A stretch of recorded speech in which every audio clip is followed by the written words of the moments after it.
Muito bem, meus amados e minha amada irmã que aqui está. Vamos iniciar nosso culto dessa tarde orando ao nosso Deus.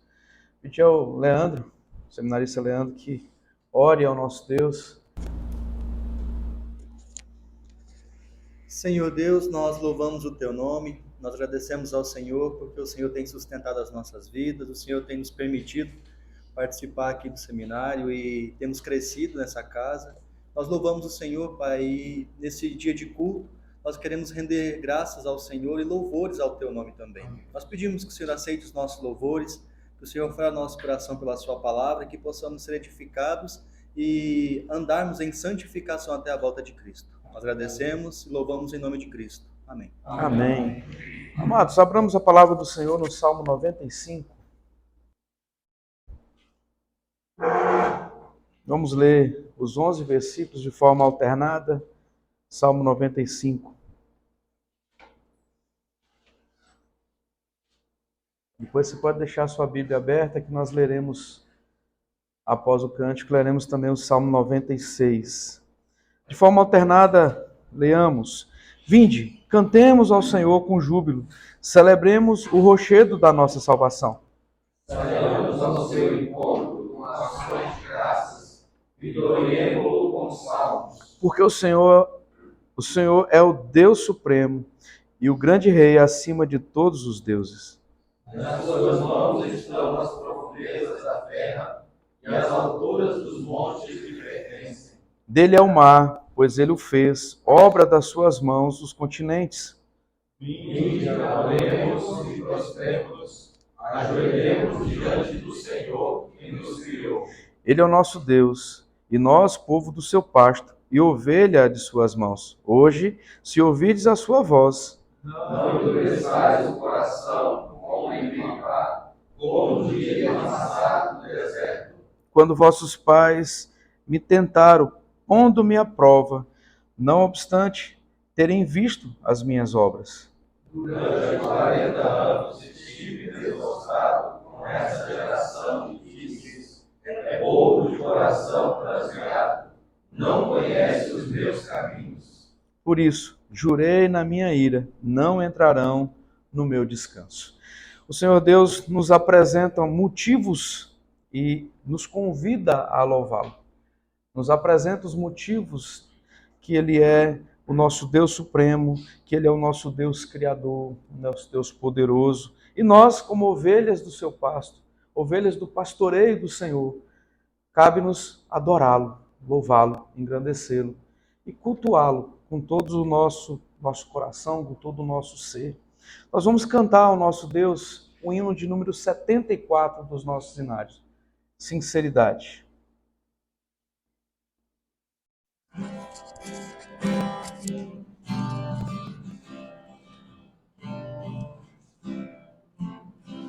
Jesus, Senhor, me achego a ti, Bahia Santa mereci, o teu favor estende aqui, aceita o pecador.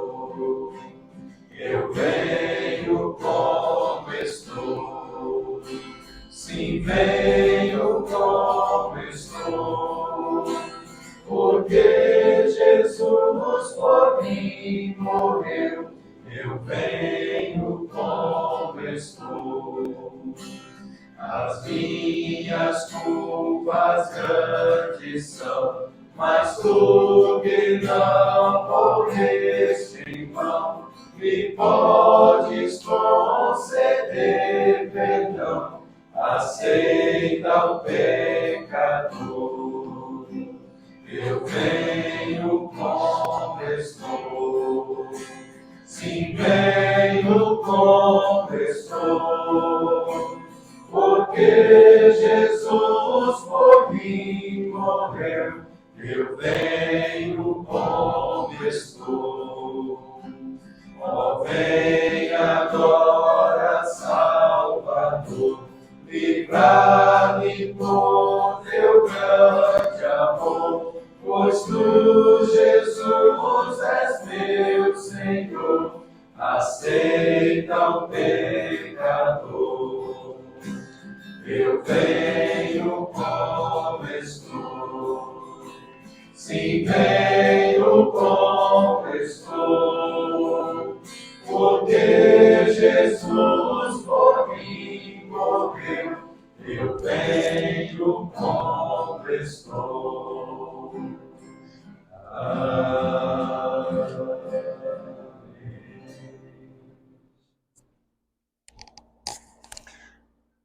Amados, ainda o Salmo 96, vamos também ler os 13 versículos desse Salmo de forma alternada. Salmo 96. Um tributo à glória e majestade de Deus, que diz: Cantai ao Senhor um cântico novo. Cantai ao Senhor todas as terras. Cantai ao Senhor, bendizei o seu nome, proclamai a sua salvação, dia após dia. Anunciai entre as nações a sua glória e entre todos os povos as suas maravilhas. Porque grande é o Senhor e muito digno de ser louvado, temível mais que todos os deuses. Porque todos os deuses dos povos não passam de ídolos. O Senhor, porém, fez os céus. Glória e majestade estão diante dele, força e formosura do seu santuário. Tributai ao Senhor, ó famílias dos povos, tributai ao Senhor glória e força.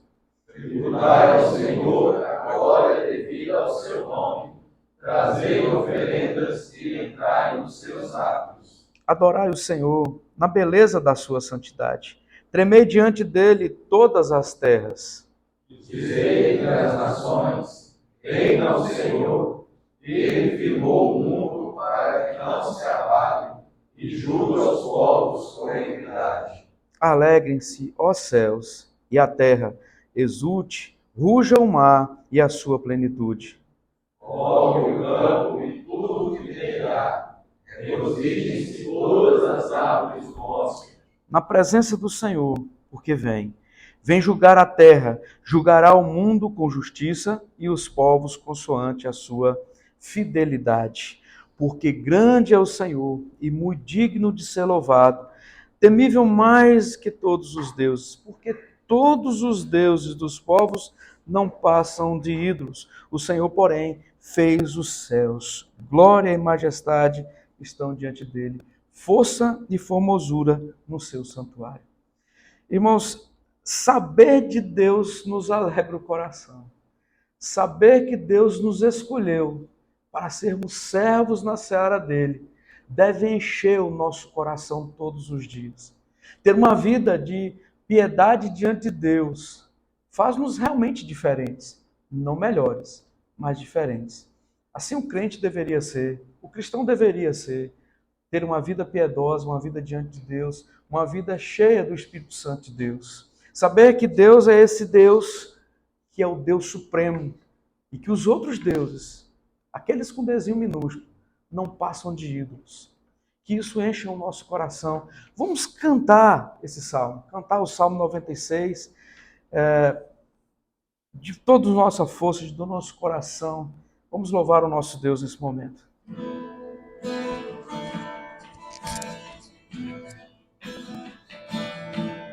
Cantai ao Senhor um cântico novo, cantai ao Senhor todas as terras, cantai ao Senhor, bendizei o seu nome, proclamai a sua salvação. Anunciai entre as nações a sua glória, e entre todos os povos as suas maravilhas. Porque grande é o Senhor e muito digno de ser louvado, mais temível do que falsos deuses. Glória e majestade estão diante dele, força e formosura no seu santuário. majestade estão diante dele, força e formosura no seu santuário. Cantai ao Senhor. Cantai ao Senhor, cântico novo, cantai ao Senhor, todas as terras cantai ao Senhor, bendizei o seu nome, proclamai a sua salvação. Anunciai entre as nações a sua glória, e entre todos os povos as suas maravilhas. Porque grande é o Senhor, vivo digno de ser louvado, mais temível do que falsos deuses. Glória e majestade estão diante dele, força e formosura no seu santuário. Glória e majestade estão diante dele, força e formosura no seu santuário.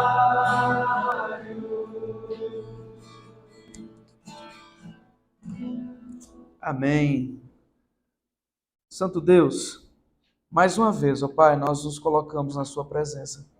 Certos que o Senhor tem olhado para nós com olhar de misericórdia, tem olhado para nós, ó Deus, através da cruz de Cristo. Então, ó Pai, nós sabemos que o Senhor tem nos perdoado, que o Senhor tem, ó Deus, justificado pelo sangue de Cristo as nossas vidas. E te pedimos, ó Deus, que continue a nos guiar, a impulsionar o nosso coração, a ter vida diante do Senhor. Porque fomos, ó Deus, sabemos que fomos escolhidos pelo Senhor para tributar a Ti todo louvor, toda honra e toda glória. Então, ó Deus, nós oferecemos o nosso louvor, um louvor pequeno, um louvor defeituoso, mas que o Espírito entrega até o Senhor com gemidos inexprimíveis. Pai Santo, recebe a nossa adoração. Continue falando ao nosso coração, ó Pai, confrontando as nossas vidas, guiando, Deus, cada passo que nós damos, ó Deus, rumo ao trabalho do Senhor, à caminhada que nos leva até o céu. Pai Santo, em nome de Jesus, fala através do teu servo aos nossos corações nesse momento. Em nome de Jesus. Amém. Amém. Amados, hoje temos o reverendo Alberto Souza Júnior, nome completo, CPF, RG. Não, fala não, vai ser gravado. Irmãos, a alegria é receber o reverendo Alberto, ele vai trazer uma palavra ao nosso coração nessa tarde. Irmãos, irmãs, boa tarde, graça e paz. Amém. Agradecer aí o nosso irmão reverendo Marconi, né, ao seminário pelo convite. Podemos estar aqui com você essa tarde compartilhando da palavra do Senhor, né? Para nós é uma alegria e também um desafio. Podemos compartilhar juntos, aprendermos juntos mais um pouco, né, da palavra do Senhor. E eu quero compartilhar com vocês uma mensagem que eu compartilhei na quarta igreja, acho que uns mais ou menos 4 meses atrás, e senti um desejo de compartilhar essa mensagem pensando naquilo que nós compartilhamos, ou estivemos ouvindo, né, na semana passada, né? Mesmo tema, como alguns diriam, na mesma vibe, né? Na semana tivemos aí o treinamento de aconselhamento bíblico, não é isso? Então, o nosso assunto será esse, né? Lógico que não tem aqui pretensão de ampliar ou melhorar, né, de forma alguma aquilo que foi falado, mas reforçando aquilo que nós temos ouvido e aprendido nesse assunto tão importante também, né, como tantos outros, né, ou todos eles, na verdade, que a Bíblia nos traz, nos ensina para a nossa vida pessoal, familiar, né, como cristãos e especialmente nós como líderes, né, homens, mulheres que têm exercido liderança e precisamos ter a compreensão mais clara possível da palavra para a nossa vida e também para levarmos adiante àqueles que Deus nos dá oportunidade de assim compartilharmos. Então, abra comigo, né, a Colossenses 3, Colossenses capítulo 3, Vamos ler apenas um versículo, que é o versículo 16, Colossenses 3, 16.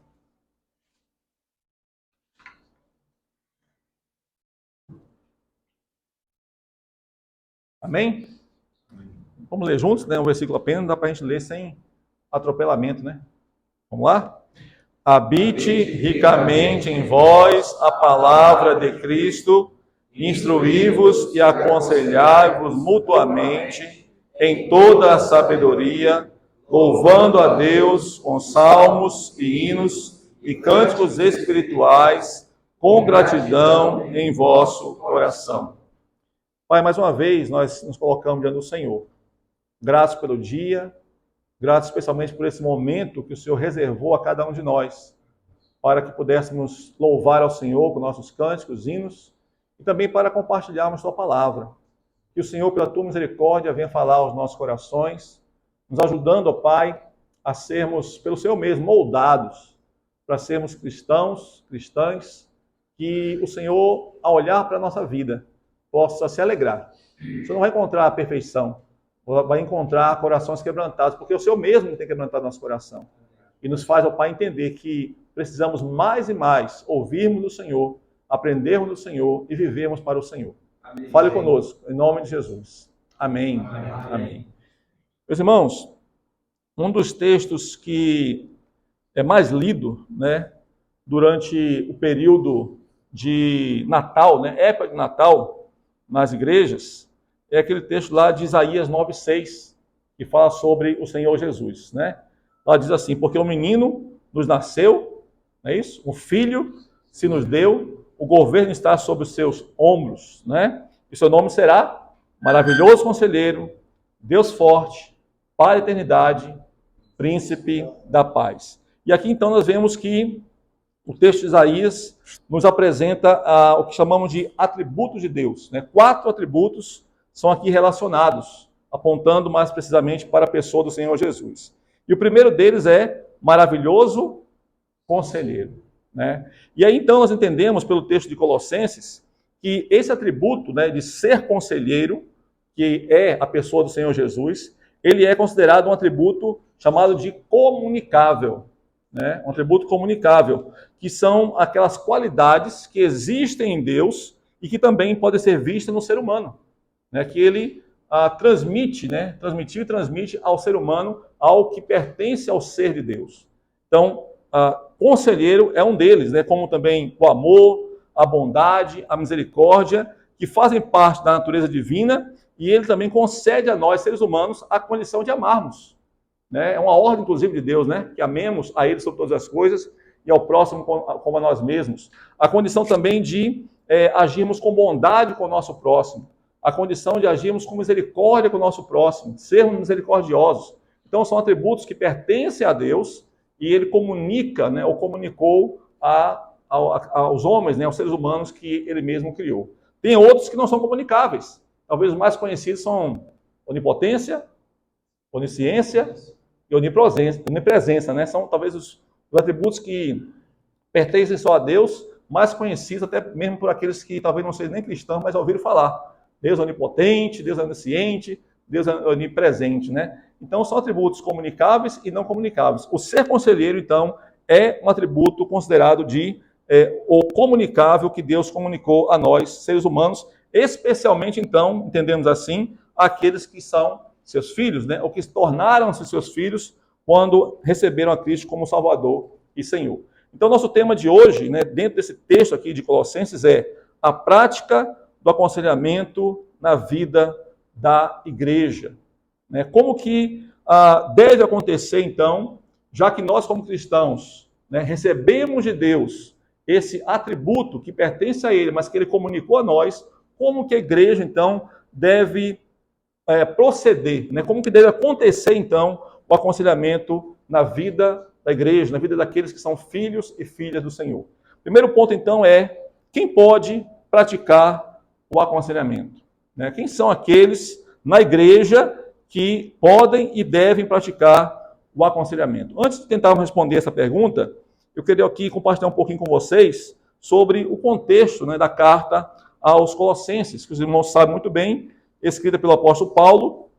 Não há registro, né, que Paulo tenha sido aquele que organizou, né, ou fundou a igreja de Colossos. Quando Paulo estava na cidade de Éfeso, e por lá ele ficou cerca de 3 anos, ele enviou então um outro cristão chamado Epáfras, para que ele pudesse ir até aquele local então e começasse ali um trabalho de evangelização e, consequentemente, tornou-se ali uma igreja.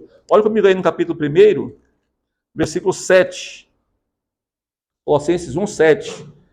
Ele escreve assim: segundo foste instruídos por Epáfras, nosso amado conservo, e quanto a vós outros, fiel ministro de Cristo. Então não foi Paulo, mas sim Epáfras, enviado por Paulo, que pregou o evangelho na cidade de Colossos. E cerca de 7 anos depois, então, por volta do ano 60 da era cristã, é que Paulo escreve essa carta e envia aos cristãos em Colossos. Então já havia ali uma comunidade de cristãos, né, que ouviram o evangelho, ouviram a palavra de Deus por meio de Epáfras. O Espírito Santo então fez a obra que Epáfras não podia fazer, que Paulo não podia fazer, nem nenhum de nós, que é o de converter os corações.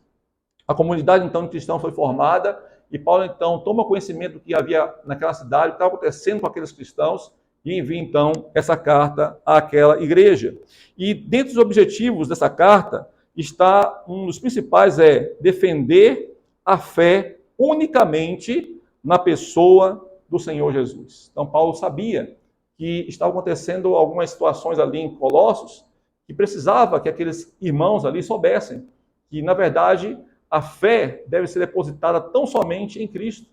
Qualquer outro objeto que aqueles cristãos, ou qualquer cristão queira colocar sua fé, é perda de tempo, é heresia, não deve acontecer. Olha comigo aí no capítulo 1, também, versículo 13 e 14. Ele diz assim: ele nos libertou do império das trevas e nos transportou para o reino do Filho do seu amor, no qual temos a redenção, a remissão dos pecados, né? Cristo, somente Ele é que pode fazer isso conosco, né? Nos redimir, perdoar os nossos pecados, e o Pai, então, por meio dele, nos transportou, ou aquele cristão de Colossos, e todo cristão, transportou da situação que viviam, cegueira espiritual, morte espiritual, trevas espirituais, e transportou então para a luz, para Cristo, né, o reino do Filho do seu amor. Consequentemente, então, com essa defesa, né, que a fé deve ser depositada unicamente em Cristo, na pessoa de Cristo, Paulo estava combatendo alguns pensamentos filosóficos, alguns pensamentos até mesmo religiosos, de que aqueles cristãos deveriam ter algumas práticas específicas para poder complementar, né, ou ajudar no processo de salvação. Cristo fez muita coisa, Cristo realizou uma obra muito grande, mas o que estava sendo ensinado era como se a obra de Cristo não fosse suficiente. Precisava de algo, né? Tinha que acrescentar, tinha que fazer algo então para que essa obra fosse completada na vida daqueles cristãos. Olha comigo aí no capítulo 2, versículos 16 e 17. Ninguém, pois, vos julgue por causa de comida e bebida, ou dia de festa, ou lua nova, ou sábados, porque tudo isso tem sido sombra das coisas que haviam de vir, porém o corpo é de Cristo. 22 e 23. 22 e 23. Segundo os preceitos e doutrinas dos homens, pois que todas essas coisas... Perdão, capítulo... É isso, capítulo 2, é esse mesmo. Todas essas coisas, como uso, se destroem. Tais coisas, com efeito, têm aparência de sabedoria, como culto de si mesmo, e de falsa humildade, e de rigor ascético. Todavia, não tem valor algum contra a sensualidade. Então, nada do que eles fizessem, nada do que eles procurassem fazer, poderia completar, porque a obra de Cristo já é completa, já é perfeita, já é suficiente. Então, pensamentos e ensinos semelhantes a esses, que até hoje existem, não se eliminou ou acabou naquela época, né, que tem acompanhado a história da igreja, e que o ser humano pode fazer ou precisa fazer algo para alcançar a sua salvação, é ensinamento herético. Não podemos aceitar, não podemos concordar. E com isso, então, né, esses ensinamentos procuram fazer o quê? Ou ela vai mostrar, né, ou ensinar que a obra de Cristo foi insuficiente, ou que ela foi nula, né, ou que ela não completou de fato o objetivo, né, de salvar o ser humano, ou então ela não teve efeito, né, não atingiu esse objetivo. Então, meus irmãos, se o ser humano precisa fazer algo para completar a obra que Cristo fez, é porque ela teria sido, então, insuficiente. Ou então, né, o ser humano, se o ser humano por si só pudesse, de alguma forma, alcançar a salvação, qual seria, então, a utilidade, né, do nascimento de Cristo? Só o fato dele nascer, né, o Deus que se fez homem, total humilhação, viver entre os homens, né, pregar o evangelho, curar enfermos, ressuscitar mortos, ser preso, né, e tudo aquilo que vocês sabem que ele enfrentou, ir à cruz. Para que tudo isso? Se fosse possível alguém fazer alguma coisa para alcançar a salvação. Então sabemos que isso não é possível. Então nessa carta, Paulo vai combater essas heresias que já estavam ali sendo ensinadas na comunidade de cristãos em Colossos, né, combatendo esses falsos ensinos, mostrando claramente que somente por meio da fé na pessoa de Cristo é que o ser humano pode ser conduzido a uma nova vida, pode tornar-se um cristão, pode ser transportado, como vimos no capítulo 1, das trevas para o reino de Cristo, para o reino do Filho de Deus, né? Dito isso, então, né, esse pano de fundo aí da carta aos Colossenses, o nosso tema aqui, né, a nossa pergunta que deixamos no início é: quem na vida da igreja, entre os cristãos, pode praticar o aconselhamento? Né? Problemas existiam naquela época, hoje não é diferente. Né? Seriam problemas internos, dificuldades talvez de ouvirmos coisas, né, que hoje então a facilidade de comunicação é muito maior do que naquela época. Né? Os meios de comunicações que nós temos hoje não haviam naquela época. Então, infelizmente, para os nossos irmãos, né, para nós mesmos, ouvirmos coisas contrárias à palavra, e se não tivermos cuidado, sermos influenciados, ou nossos irmãos serem influenciados no seu dia a dia, né, na sua rotina diária, e muitas vezes começarem a ter dúvidas quanto a respeito da fé que eles têm, se o que Cristo fez é suficiente ou não. Diante de tudo isso, como que nós podemos e devemos nos portar para nos mantermos firmes e para também ajudarmos os irmãos a se manterem firmes? Então, quem pode, na vida da igreja, praticar o aconselhamento? Voltando para o texto de Colossenses 3,16, Paulo diz assim: habite ricamente em vós a palavra de Cristo, instruí-vos e aconselhai-vos o quê? Mutuamente. Mutuamente. Essa carta não estava sendo escrita só para a liderança, né? Quando Paulo escreveu, ele falou assim: olha, leia essa carta só para os líderes da igreja. Só que para quem for presbítero, né, vamos abrir uma brechinha também para os diáconos? Não, isso não foi falado. Né? A carta é enviada para toda a igreja. Todos os cristãos deveriam ouvir esses ensinos que Paulo estava escrevendo. Não queremos dizer com isso que é errado existir liderança.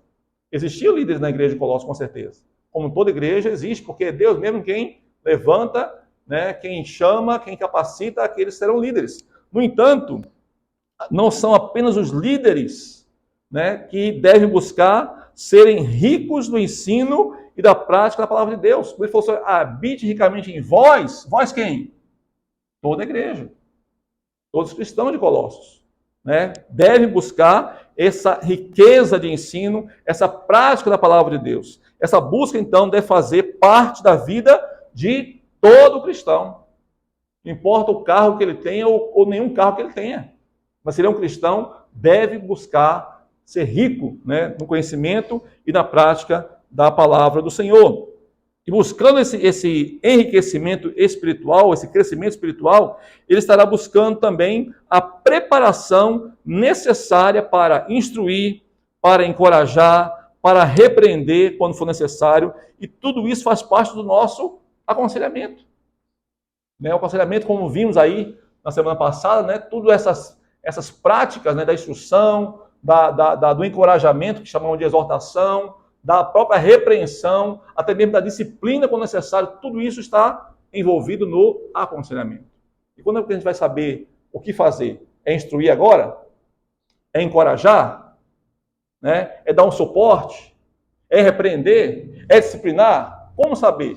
Através da aprendizagem da palavra de Deus. Nos enriquecendo do ensino da palavra do Senhor. Então, meus irmãos, o aconselhamento, portanto, é uma tarefa que deve ser praticada por todo cristão, não apenas alguns. Todo cristão, todo aquele que é discípulo ou discípula do maravilhoso conselheiro, também pode e deve exercer a prática do aconselhamento. Nem sempre é assim, né? Para sermos sinceros, a maioria das vezes isso não acontece. Mas se olharmos para a palavra, não podemos entender de outra forma. Todo cristão precisa estar equipado, preparado. E aquilo que se exige do conselheiro não é mais do que se exige do cristão de modo geral, que é uma vida de maturidade, né? Olha, quem é líder, quem quer ser conselheiro, tem que ter um nível de vida espiritual. Quem não for líder, nem conselheiro, pode ficar assim mesmo, tá bom. Né? Contente-se com esse nível de espiritualidade. Isso não pode acontecer. Não pode ser um pensamento nosso, não pode ser o pensamento dos irmãos, e muito menos um ensino, né, na vida da igreja. Todo cristão precisa buscar a maturidade, o enriquecimento espiritual, que é justamente o estudo sério, o estudo constante, né, daquilo que nós encontramos de Gênesis a Apocalipse. Toda a palavra de Deus, né, todo o evangelho de Cristo. E não são só os 4, né, como vimos aí semana passada. Toda a palavra são boas novas de salvação. Amém, meus irmãos? Então, todo cristão deve ser um conselheiro. Segundo ponto, qual ferramenta deve ser usada no aconselhamento? Voltemos então para o texto, né, de Colossenses 3,16. Habite ricamente em vós o quê? A palavra de Cristo. Então, a base para o aconselhamento não é o que eu penso, né? Não é o que eu sinto no coração o desejo de falar para a pessoa. Não é aquilo que eu gostaria que a pessoa vivesse. Não é aquilo que vai massagear o ego da pessoa que está abatida ou passando por outra dificuldade. Mas aquilo que a palavra do Senhor ensina, né? Ela é a base. Ela é o que nós temos de ferramenta confiável, infalível, para praticarmos o aconselhamento. Quando Paulo escreve, aliás, quando Lucas escreve lá em Atos 2, né, quando fala sobre a maneira como os cristãos viviam, diz lá que eles perseveraram na doutrina dos apóstolos. Mas não foram os apóstolos que escreveram, né? Ou seja, não foram pensamentos de João, pensamentos de Pedro, pensamentos de Mateus, pensamentos de Lucas, né? Alguns deles apóstolos, outros não, mas escritores bíblicos. Mas o quê? Receberam da parte de Deus. Alguns que conviveram com Cristo, né? Viram lá seus milagres, ouviram seus sermões, muitas vezes foram até repreendidos por ele, e depois o Espírito Santo os inspirou para registrar o que Deus queria que fosse registrado. Outros não conviveram com eles pessoalmente, diretamente como o próprio apóstolo Paulo, mas também inspirado por Deus, registrou o que o próprio Deus queria, como vimos lá em João, que nem tudo que Cristo ensinou e realizou está registrado, mas o necessário, o suficiente está registrado, para que o homem conheça Cristo, por meio dele seja salvo. Então é a base é a base do aconselhamento a palavra do Senhor, né? E tudo isso nós podemos entender como a sublimidade do conhecimento de Cristo. Paulo falou isso lá em Filipenses 3, né? Tudo que ele tinha, talvez coisas, objetos, né? Coisas materiais, ou até mesmo a sua condição de judeu, filho de judeu, fariseu, toda aquela pompa, né, que ele poderia se apegar, né, para buscar por si mesmo a salvação, ele considerava como o quê? Perda. Por causa da sublimidade do conhecimento de Cristo. Então esse é o conhecimento. Cristo Jesus. Toda a palavra apontando para o Senhor Jesus. E essa é a base que nós, como cristãos, e todo cristão deve ter para praticar o aconselhamento mútuo, né? Um ao outro. Não é só eu para o outro, mas o outro também para mim. Ok? Veja comigo, por favor, Romanos capítulo 15. Um pouco antes aí de Colossenses. Romanos capítulo 15.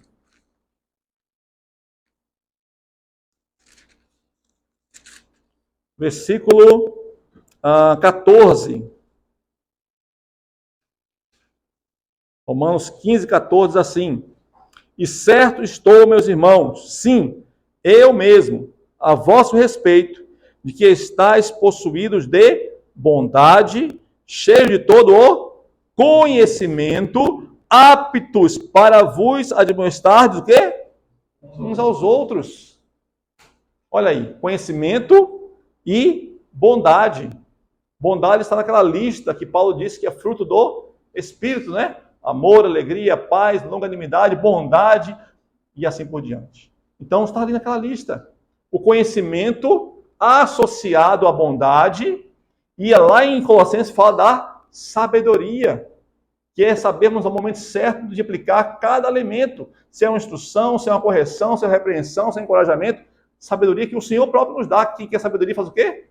Peça a Deus. Então esses elementos, conjuntamente, existindo em nossas vidas, é que vão nos capacitar. Quem deve buscar isso? Só o seminarista? Só o pastor?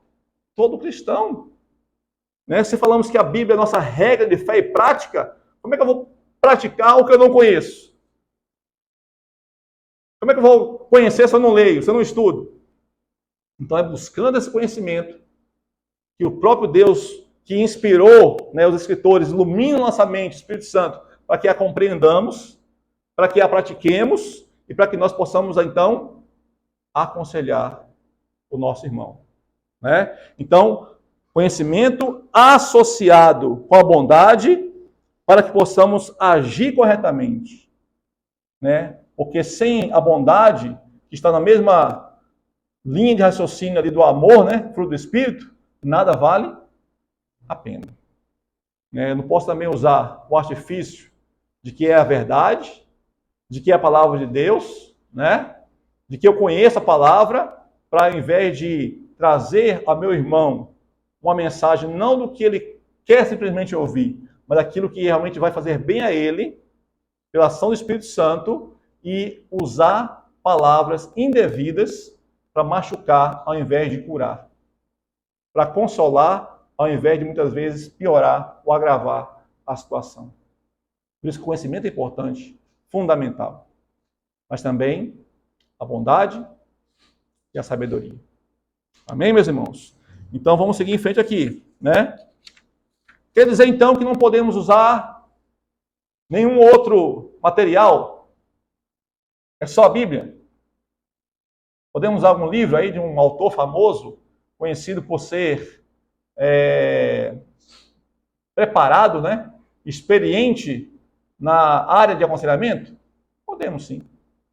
Mas desde que esteja em harmonia com a palavra de Deus.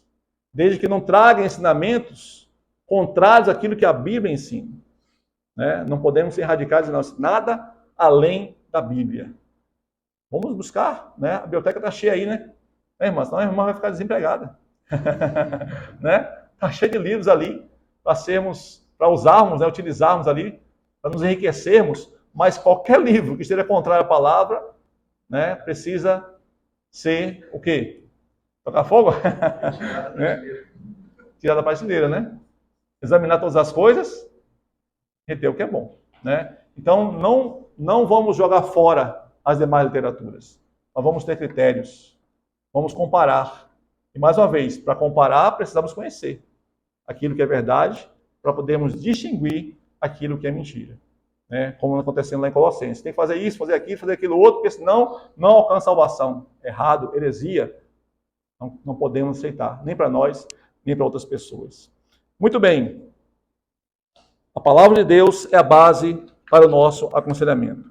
E a quem, né, devemos aconselhar? Se todo cristão deve ser aconselhado, se a base é a palavra, a quem devemos aconselhar? Oremos mais uma vez para Colossenses 3. O texto é a nossa base. Habite ricamente em vós a palavra de Cristo, instruí-vos, aconselhai-vos mutuamente. Mais uma vez, da mesma forma que nós precisamos entender que todo cristão deve exercer ou praticar o aconselhamento, todo cristão também precisa ser aconselhado. Né? Não são só aqueles considerados liderança, todos nós. E essa verdade, meus irmãos, é tão especial, tão maravilhosa, que ela vai lançar por terra o pensamento que eu e você podemos correr. O pensamento de nos acharmos autossuficientes. Não, eu fiz 5 anos de seminário, eu sei tudo.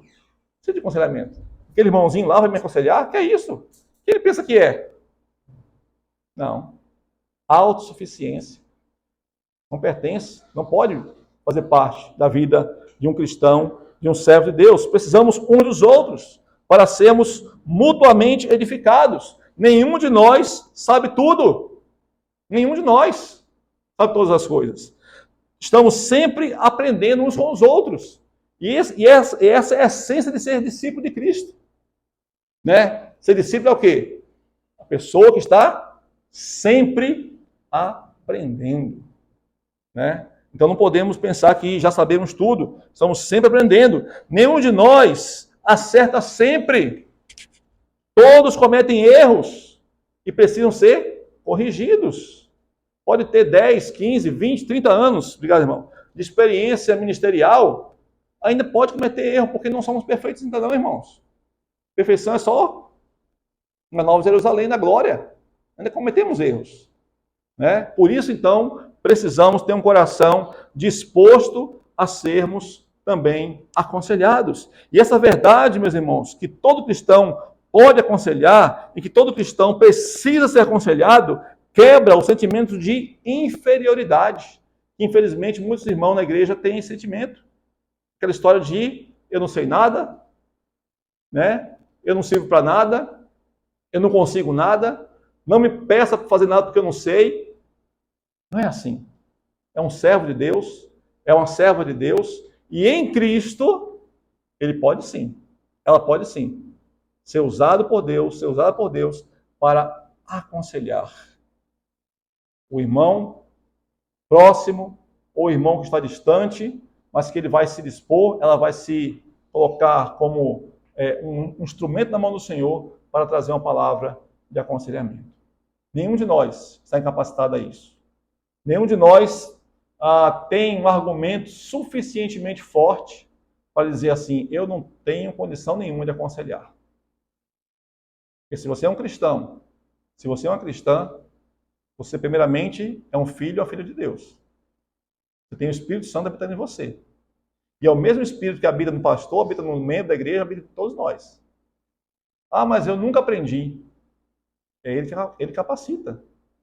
E como temos aprendido no curso de aconselhamento, né, há habilidades que podem ser aprendidas. Dom não se aprende, dom é derramado pelo Espírito Santo. Mas habilidades a gente pode aprender.